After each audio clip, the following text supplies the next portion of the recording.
Zdravím vás. Nachádzame sa v pohorí Moravská Magura na severnom Slovensku a ideme sa vydať po stopách vysokej zvery. Posledné 3 dni sme tu mali silné dažde a včera, keďže stále pršalo a nemohol som zobrať techniku, aby nepremokla, som sa bol prejsť termom a podarilo sa mi vidieť stádo, pár jeleníc a jedného jelenia.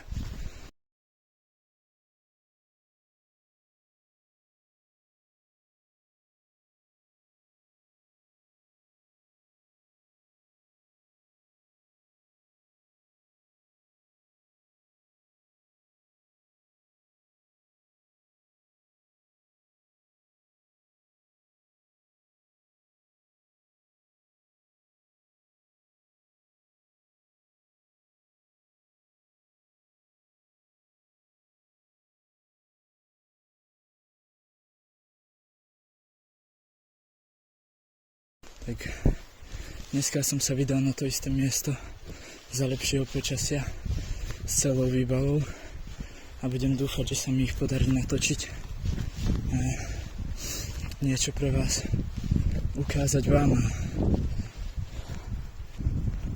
Zároveň som tu mal trošku vyššie, vo vyšších miestach hôr uloženú fotopascu celé zimné obdobie, ku ktorej chodilo stádo jeleňov 13 kusov a prechádzali taďaľ každý deň.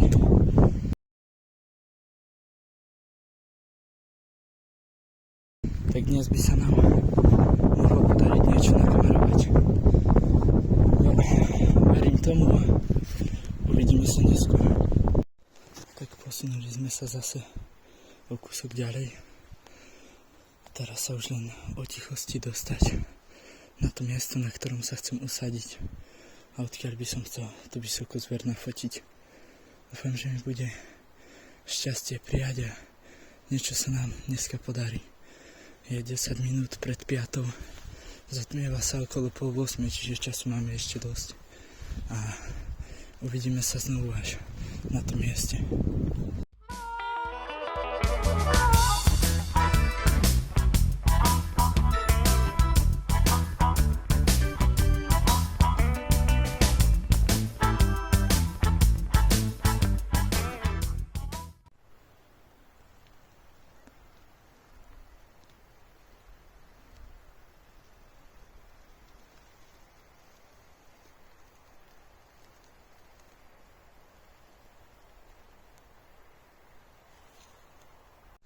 Tak je 8 hodín, zotmelo sa.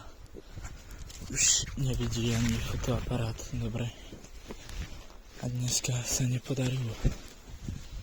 Čakal som 3 hodiny, sedel som na mieste jednom, ani som sa nehýbal v kľude o tichosti. Ale ani náznak, ani pohyb.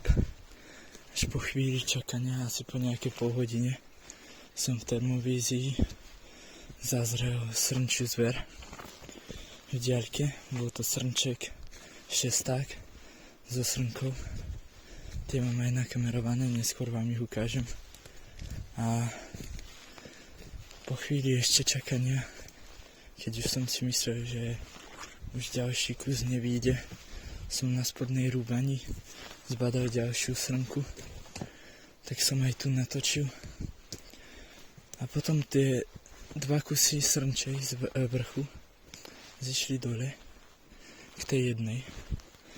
Tá srnka jedna neznesla tú druhú, začala po nej brechať. A nakoniec sa v tichosti odišli, tak ako aj prišli, zmizli v húštine. A ja som sa rozhodol už ísť.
Ďakujem vám, že ste si toto video pozreli. Budem rád, keď ho podporíte lajkom, odberom, v prípade komentárom a my sa uvidíme zase u ďalšieho videa.